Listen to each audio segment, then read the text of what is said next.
नमस्कार दोस्तों, मैं हूं आपका दोस्त अंकित और आज हम लोग करने वाले हैं कंपैरिजन ड्राइंग, जो कि स्मूथ ड्राइंग और एक टेक्सचरल रफ ड्राइंग में क्या डिफरेंसेस होते हैं और कैसे हम दोनों को अचीव कर सकते हैं यूजिंग द सेम टेक्निक। तो यहाँ सबसे पहले मैं स्मूथ पेपर यूज़ कर रहा हूँ। दो पेपर में कंपैरिजन होगा, एक स्मूथ और एक रफ टेक्सचर्ड पेपर।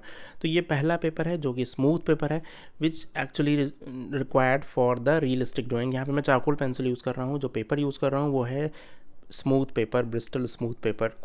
अगर आपको मेरे से आर्ट सीखनी है तो मेरी स्किल शेयर क्लास और यूडीमी क्लास को ज्वाइन कर सकते हो। नीचे डिस्क्रिप्शन बॉक्स में उसका लिंक है। मैंने अभी तक 8-9 क्लासेस डाल रखी हैं, वो आप देख सकते हो, एनरोल कर सकते हो। नीचे डिस्क्रिप्शन बॉक्स में उसका लिंक है। तो जो डार्केस्ट एरिया होता है उसको हम चारकोल से यूज़ कर अप्लाई करते हैं उस पर चारकोल, और रिजल्ट्स वहाँ चारकोल के थ्रू आते हैं। और सिमिलरली जो लाइटर एरियाज होते हैं, जो मिड टोन होती है, उसके लिए हम नॉर्मल जो ग्रेफाइट पेंसिल होती है उसको यूज़ करते हैं।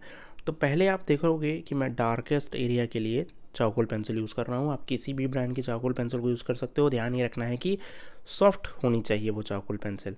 और आई लैशेस वगैरह को भी इनिशियली मैं कुछ अपर डायरेक्शन में जिस तरह से उसको किया जाता है इम्प्लीमेंट, वैसे अभी यहाँ पे कर ले रहा हूँ। ज़्यादा उस पर ध्यान ना देते हुए, मतलब फिनिशिंग पे ज़्यादा ध्यान ना देते हुए, पहले डार्केस्ट एरिया को कैप्चर कर रहा हूँ। और फिर इसी तरह से लोअर आईलिड पे जो लोअर लैशेस होते हैं उस पर भी मैं कुछ लाइंस को ड्रॉ कर रहा हूँ डाउनवर्ड डायरेक्शन में। और अभी तक मैंने केवल डार्क एरिया पे चारकोल ही यूज़ किया है, मतलब अभी तक हमने ग्रेफाइट को इम्प्लीमेंट नहीं किया है एज ऑफ नाउ तक।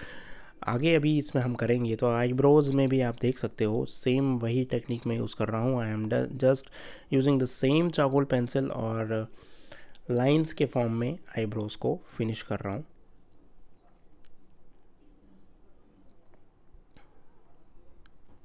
और अभी तक सिंगल चारकोल पेंसिल ही यूज़ हुई है, मतलब सेम चारकोल पेंसिल जो शुरू से कर रहा हूँ वही अभी तक यूज़ किया हूँ। अभी तक फ़िलहाल हमने कोई ब्लेंडिंग वगैरह नहीं की है।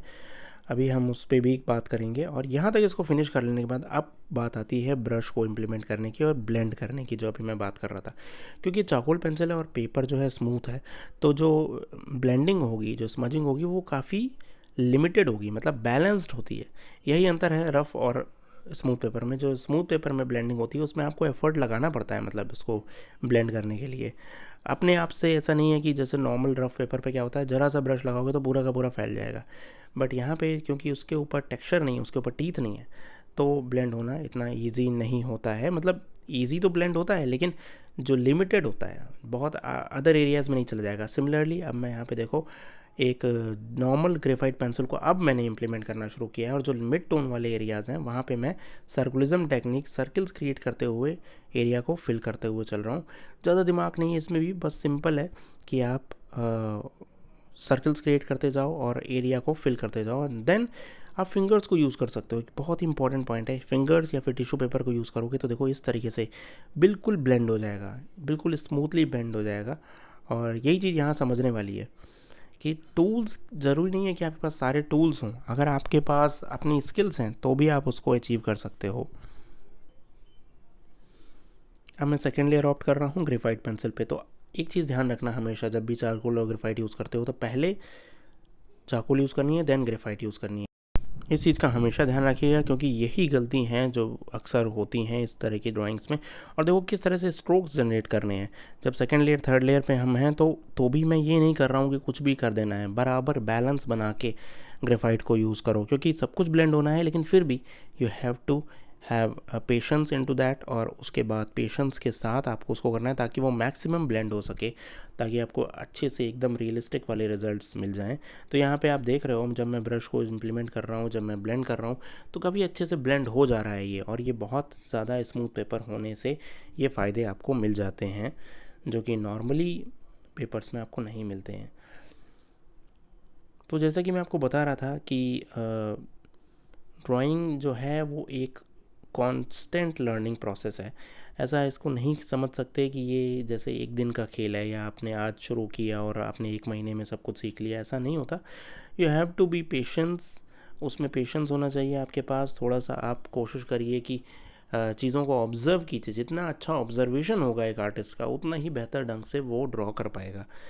ये चीज़ बहुत इंपॉर्टेंट है और अपनी ऑब्जर्वेशन स्किल्स को बढ़ाने का सबसे अच्छा तरीका है कि आप प्रैक्टिस करते रहिए और साथ के साथ जब भी कोई इमेज आपके सामने आए तो उसको अच्छे से गहराई से देखिए। अब यहाँ पे देखिए मैं थोड़ा थिन साइज़ का ब्रश यूज़ कर रहा हूँ और ये थिन साइज़ का ब्रश हेल्प करता है जो माइन्यूट एरियाज़ हैं वहाँ पे डिटेल्स ऐड करने में। और फिर जो मैं इरेज़र यूज़ कर रहा हूँ उससे देखो एकदम ज़्यादा हाईलाइट आ जा रही है, चाहे वो नीडेड इरेज़र ही हो तो भी वो एकदम देखो जैसे आईज़ के अंदर जो वाइट वाला पोर्शन है वो एकदम चमक जाता है, क्योंकि आपने एक लेयर उस पर डार्क लेयर चढ़ा रखी है, फिर भी वो एकदम बहुत खूबसूरत तरीके से निकल के बाहर आता है। स्मूथ पेपर पे ये भी हमें एडवांटेज मिलता है क्योंकि जो ग्रेन्स होते हैं वो बहुत फाइन ग्रेन होते हैं और उन ग्रेन्स पे आप इजीली मैनिपुलेट कर सकते हो, वैल्यूज़ को कम ज़्यादा कर सकते हो। ये भी एक एडवांटेज है। टेक्सचर्ड पेपर पे ये थोड़ी सी डिफ़िकल्टी होती है हमें हमेशा करने में। तो इस तरह से हमने देखो उसको डिटेल्ड किया है, काफ़ी हद तक रियलिज्म लाने की कोशिश की है और अब ग्रेफाइट से जो एरिया को कैप्चर कर रहा हूँ उसमें ज़्यादातर कोशिश यही कर रहा हूँ। और यहाँ पे मैं पेंसिल इरेज़र यूज़ कर रहा हूँ और जो बहुत हाईलाइटेड एरिया है उसको फिर मैं यहाँ पे कैप्चर करके उसको भी फिनिश कर रहा हूँ इस तरीके से। तो आई होप कि ये वाला तरीका आपको समझ आ गया होगा काफ़ी हद तक और आपने काफ़ी चीज़ें सीख भी ली होंगी बारीकियों से। अब दूसरे वाले टेक्निक पे भी थोड़ी सी बात करनी तो बनती है और उसके बारे में भी इलेबोरेट करना बनता है। यहाँ पे ये डिटेल्स आप देख सकते हो, काफ़ी सेटिस्फैक्टरी रिजल्ट्स हमें मिल जाते हैं, रियलिस्टिक से रिजल्ट्स हमें मिल जाते हैं। चलिए अब आ जाते हैं दूसरी वाले टेक्निक पे, दूसरे वाले पेपर पे। नॉट द टेक्निक बिल्कुल सेम होगी। अब ये पेपर जो है ये है टेक्सचर्ड पेपर, ये टेक्सचर्ड पेपर है, किसी भी ब्रांड का आप ले सकते हो। मेरे पास एक क्लैरिफॉन्टेन ब्रांड का है, आप कोई भी ब्रांड का मार्केट में इजीली अवेलेबल होता है। टेक्सचर्ड पेपर आप उससे पूछोगे या वाटर कलर का कोल्ड प्रेस पेपर आप उससे पूछोगे तो भी वो ये ऐसी टाइप का पेपर ही देगा। और इस पर भी मैं सिमिलर चारकोल पेंसिल को यूज़ कर रहा हूँ विदाउट हैविंग एनी चेंजेस। और सेम आई को मैंने यहाँ पे जो दोनों आई लगभग सेम रेफरेंस से ही ड्रॉ करने की कोशिश की है ताकि आप रिजल्ट्स में डिफरेंस को अच्छे से अंडरस्टैंड कर पाओ। और जो टेक्निक है दैट इज़ सेम, पहले चारकोल यूज़ करेंगे डार्केस्ट एरिया पे और फिर उसके बाद ग्रेफाइट को इम्प्लीमेंट करेंगे। तो initially I am using the charcoal और बिल्कुल सेम वही तरीका यूज़ कर रहा हूँ, वही स्टेप्स यूज़ कर रहा हूँ। आईब्रोज हो गया, आई लैशेज़ हो गया। और यहाँ पे जो पेपर रफ़ होने की वजह से ना आप बहुत ज़्यादा गहराई में नहीं उतर पाते हो, मतलब बहुत ज़्यादा आसानी से आप नहीं वैल्यूज़ को ला पाओगे। आसानी से नहीं लाने का ये मतलब भी है मेरा यहाँ पे कि जब आप लाइन ड्रॉ करोगे तो क्योंकि पेपर अनड्यूलेटेड है, उसमें उबड़ खाबड़ है, तो आपकी लाइन भी सीधी ड्रॉ नहीं होगी। कई बार ऐसा भी होगा, यहाँ पे आप देख पा रहे होगे।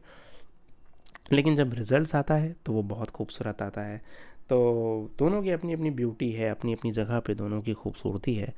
देखने वाले की आइज़ पे डिपेंड करता है कि वो किस में कितनी ब्यूटी को इवॉल्व कर पाता है, समझ पाता है। अभी यहाँ पे भी मैं सेम चारकोल पेंसिल को यूज़ करके डार्क किया, अब मैंने ब्लेंड करना शुरू किया यूजिंग द सेम ब्रश। तो आप देखोगे टेक्निक दोनों पे सेम है और रिजल्ट्स दोनों पे डिफरेंट आएंगे, लेकिन ब्यूटिफिकेशन दोनों में उतना ही खूबसूरत होगा। तो अब यहाँ पे अब मैंने ग्रेफाइट पेंसिल को यूज़ करना शुरू कर दिया है और अब ग्रेफाइट के साथ मैं एरियाज़ को फिल करता हुआ चल रहा हूँ। और देखो दोनों ही टेक्निक में मैंने पेपर स्टम्प को यूज़ नहीं किया है। I am using the brush, I am using my fingers. अगर आपके फिंगर्स में, हैंड्स में स्वेटिंग आता है तो आप टिश्यू पेपर को यूज़ कर सकते हो, but I don't recommend to use the stump in these kind of drawings.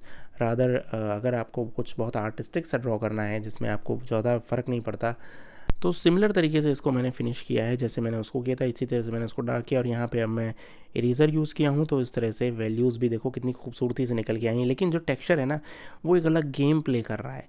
यहाँ कुछ ऐसा लग रहा है कि या तो ये कोई डिजिटल आर्ट है या ऐसा लग रहा है कि ये कुछ क्यूबिक वाला स्टाइल है, क्यूबिज़म का स्टाइल है। और जब आप आइज़ को थोड़ा सा ब्लर करते हो ना तो उसकी ब्यूटी और ज़्यादा खूबसूरत नज़र आती है। यहाँ पे देखो दोनों में आपको मैंने सामने सामने रख दिया है रिजल्ट्स। कौन से वाले आपको पसंद आ रहे हैं कमेंट बॉक्स में ज़रूर बताओ। ये रियलिज्म वाला है देख रहे हो और ये टेक्सचर्ड वाला है, ये भी देख लो। साइड बाय साइड देखने से ज़्यादा अच्छे से आपको समझ में आएगा। आई होप कि आज का ट्यूटोरियल आपको पसंद आया होगा। इसके रिगार्डिंग कोई क्वेरी हो तो कमेंट बॉक्स में पूछ सकते हो फ्रेंड्स। प्लीज़ चैनल को सब्सक्राइब ज़रूर कीजिएगा। आपके सपोर्ट की हमेशा उम्मीद में मैं बैठा रहता हूँ, यहाँ पे इंतज़ार करता रहता हूँ आपके सपोर्ट का। तो प्लीज़ सपोर्ट कीजिएगा और आप लोगों ने हमेशा सपोर्ट किया है तो आगे बढ़ाए रखिएगा। Thank you so much, love you all friends. मिलेंगे नेक्स्ट ट्यूटोरियल में, बाय। और कमेंट बॉक्स में ज़रूर बताइएगा कि आपको कौन सा वाला टेक्निक ज़्यादा अच्छा लगा। Thank you.